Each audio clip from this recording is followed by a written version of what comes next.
สบายดีกับสวัสดีพี่ๆ FC ฟังไทยและก็ฟังลาวทุกคนเด้อยินดีต้อนรับเข้าสู่ช่องแก้วสาวลาวเช่นเก่าเช่นเคยอีกแล้วเนาะตอนนี้เนาะพี่ๆ FC พากันทุกคนรับชมอยู่ไสอยู่ลาวอยู่ไทยก็สามารถคอมเมนต์บอกสาวเกดแก้วได้ทุกคนส่วนว่าวันนี้ทุกคนสาวเกดแก้วไปเห็นสถานที่ท่องเที่ยวที่ประเทศไทยทุกคนซึ่งเป็นสถานที่ที่แบบสาวเกดแก้วเพิ่งเห็นครั้งแรกนะทุกคน สวยงามมากเนาะทุกคนนั่นก็เป็นภาพที่ว่าวิววัดวิวทัศน์ธรรมชาติอะไร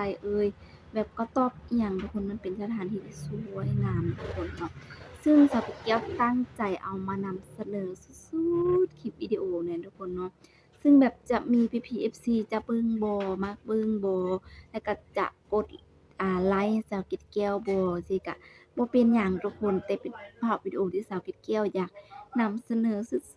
ดๆทุกคนนั่นก็เป็นหมู่บ้านหม้อเกณฑ์เนาะทุกคนเนาะ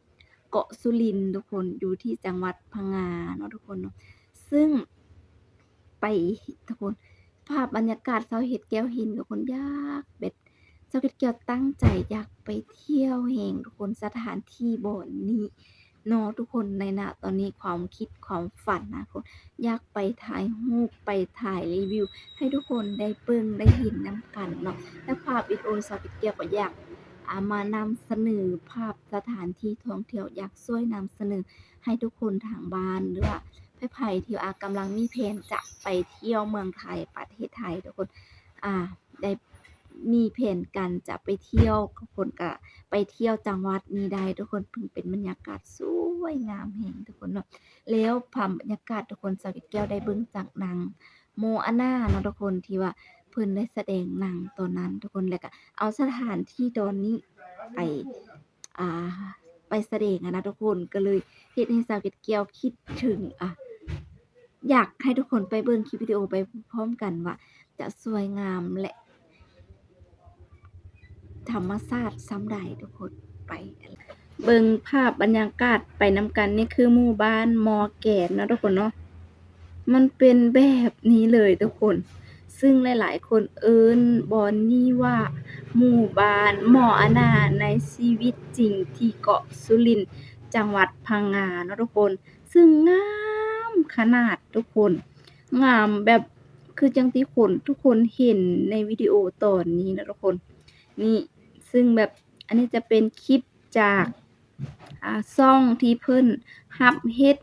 ทริปหั้นนะทุกคนรับจองทริปแบบไปเที่ยวหมู่บ้านนั้นหมู่บ้านนี้เนาะสาวเกดแก้วแบบมักแรงหั้นนะทุกคนแบบมันงามแรงเนาะทุกคนเนาะหมู่บ้านนี้แบบติดทะเลอะนะทุกคนสวยงามแรงทุกคนเบิ่งบรรยากาศอ้อมรอบแบบ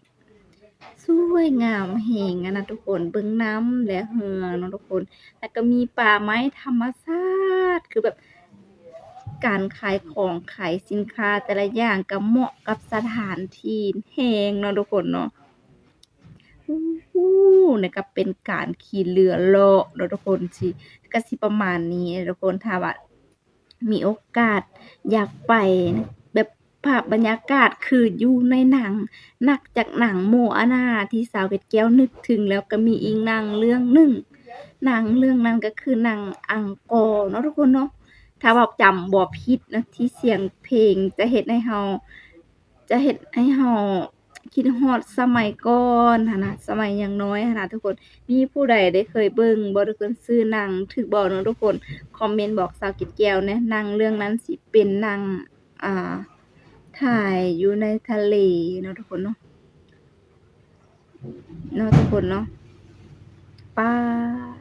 สาวเกดแก้วบ่เคยรู้เลยว่ามีสถานท่องเที่ยวที่สวยงามขนาดนี้อยู่ไทยนะทุกคนสิมีหมู่บ้านอยู่ในเกาะแบบนี้หั้นนะทุกคนส่วนหลายเราเห็นแต่อยู่ในหนังเนาะทุกคนเนาะสาวเกดแก้วก็ติดหนังทุกคนเห็นแต่อยู่นี่ก็ทะเล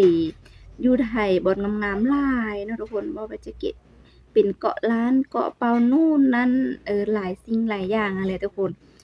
อันนี้คือแบบดึงดูดสาวเกดแก้วแรงเนาะทุกคนดึงดูดแรงทุกคนแบบสามารถแบบดึงดูดเฮ็ดให้สาวเกดแก้วอยากไปเที่ยวและสิ่งหนึ่งที่แบบสงสัยก็คือเราแบบ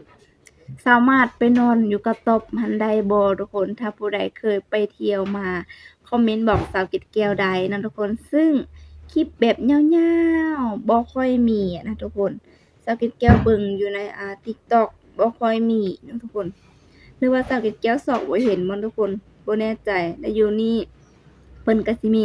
สินค้าเป็นแบบสร้อยคอเป็นแบบคอแขนจั่งซี้นะทุกขายซึ่งมันงามขนาด สาเก็ตแก้วอยากไปคือจะอยากได้ไซส์เขนเนาะทุกคนที่ว่างามแฮงเนาะทุกคนเบิ่งแหมพี่น้องถ้าพี่ๆ FC คนใดได้ไปล่ะอย่าลืมซื้อเสื้อเขนมาฝากเนาะเด้อทุกคนงามมักแฮงทุกคนนี่หรือผู้ใดที่ว่าเบิ่งคลิปนี้อยู่เนาะทุกคนเป็นคนจังหวัดพังงาก็คอมเมนต์บอกสาวเก็ตแก้วได้ว่าสถานที่ท่องเที่ยวนี่สวยงามขนาดแบบนี้ในวิดีโอนี่เลยบ่เนาะทุกคน แน่ทุกคนหลายคนไปเที่ยวเนาะทุกคนเนาะน้องแมวก็น่ารักอีกเนี่ยเพิ่นจะมีการขายสายเข็นสายคล้องแบบนี้ทุกคนโอ้โฮและเวลาน้ำขึ้นมามันจะเป็นจั่งใดทุกคนเนาะสาวเกร็ดแก้วบ่ฮู้เนาะบ่เคยเห็นบ่เคยไปทะเลอีกก็สิมีเด็กๆพายเรือมาแบบนี้ปกติเด็กน้อยส่ำนี้ต้องย้านน้ำแต่ว่าผู้ที่เกิดแล้วก็เติบใหญ่ในหมู่บ้านนี้ก็สิเก่งเรื่องดำน้ำเรื่องน้ำนี่บ่ย้านเลยเนาะทุกคนเนาะเด็กๆมอร์แกนพายเรือไม้ตกปลาที่หมู่บ้านเกาะสุรินทร์เนาะทุกคนเนาะน่ารักมากๆพังงาเนาะทุกคนเนาะอยู่ที่พังงาเนาะทุกคนแล้วเวลาไปเพิ่นก็แบบแต่งหน้า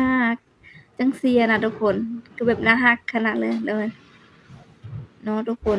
จะมีทุ่ง3ทุ่งอยู่นี่เด้อป๊าดบรรยากาศทุกคนงามแฮงเนาะอุ๊ยงามแฮงทุกคนเบิ่งบรรยากาศทุกคนอยากมีโอกาสสาวเกร็ดแก้วก็อยากจะไปเที่ยวแบบนี้นี่แต่งหน้าทุกคนงามแฮงสวยแฮงทุกคนเนาะเป็นคนที่แบบมักเครื่องแบบนี้อะนะทุกคนใส่แขนใส่คอแบบนี้อะนะทุกคนงามแฮงงามแบบงาม งามคือแบบอยู่ในหนังเลยอะนะทุกคนแน่ดำน้ำเนาะทุกคนมีกางเต็นท์นอนเวลาเราไปเราจะน่าได้กางเต็นท์นอนเนาะทุกคนน่าจะบ่ได้พักอยู่ตูบนี่แม่นบ่ทุกคนนี่คือกระต๊อบน่าจะบ่ได้พักน่าจะเป็นเรือนของคนที่อยู่ในนี้เนาะทุกคนเนาะให้เห็นไปได้โอ้โฮ ไปขอพักนำเพิ่นได้บ่สมมุติว่าเราได้มีโอกาสไปเที่ยวจังซี่นะแล้วก็ใครที่ว่าอยู่แถวนั้นลองถามแล้วก็คอมเมนต์บอกสาวเกร็ดแก้วได้นะทุกคนเนาะอยากไปถ่ายอยากไปลองวิถีชีวิตคนอยู่นี่ทุกคนแล้วก็อยากไปดำแบบนี้อะนะทุกคนถ้าได้ไปก็คือแบบใจสิฟูแรงนะทุกคนเนาะแต่ว่าสาวเกร็ดแก้วก็มักลอยน้ำทุกคนแต่ว่าเป็นน้ำจืดนะทุกคนเนาะ บ่แม่นน้ำเค็มนะทุกคนนี่โอ้เมื่อกี้นี้ฝนตกนะถ้าเอาแบบฝนตกนี่บ่เอานะทุกคนถ้าฝนตกแบบเป็นตาย้านเลยเนาะทุกคนสำหรับ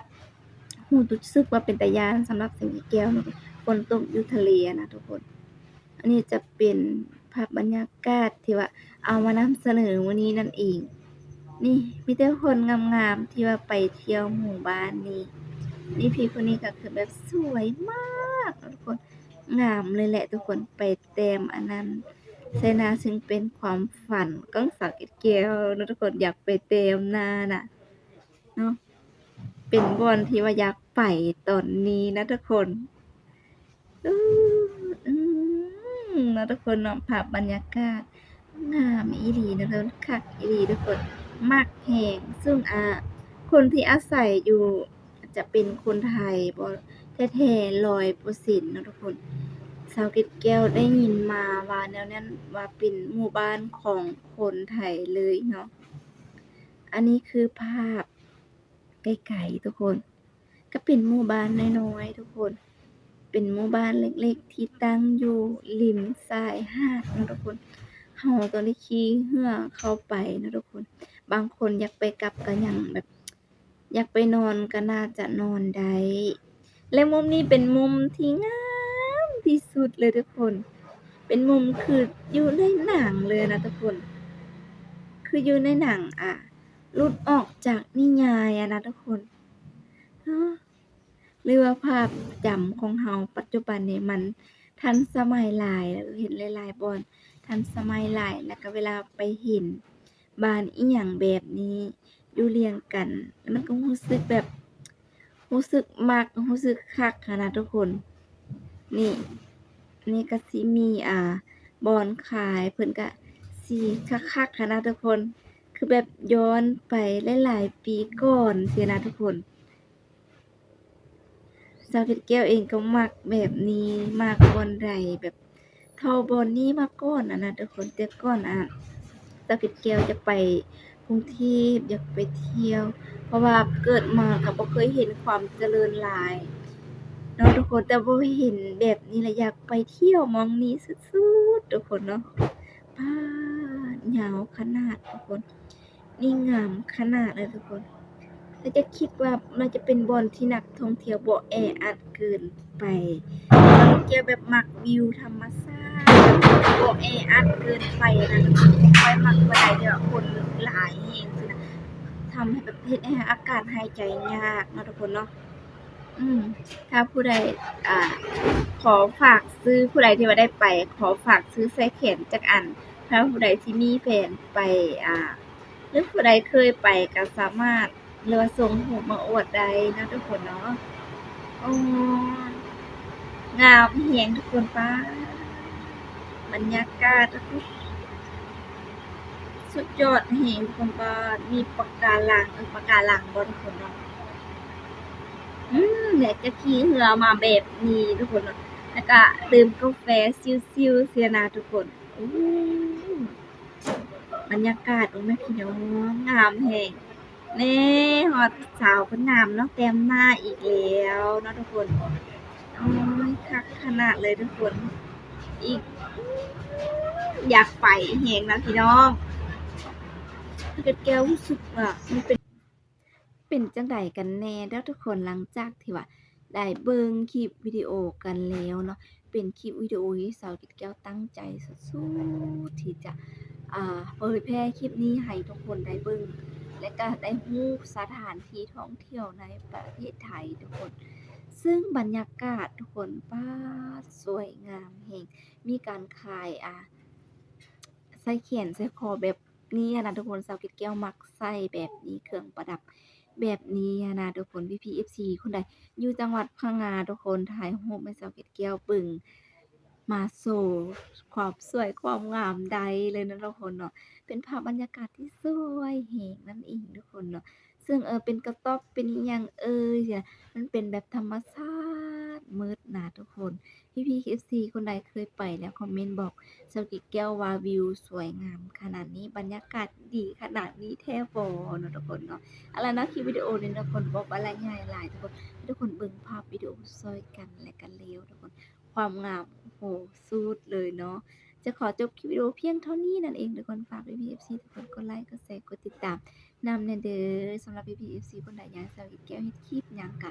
สามารถบอกสาวเกดเกียวได้สิไปซอกสิมาหามาให้นั่นเอง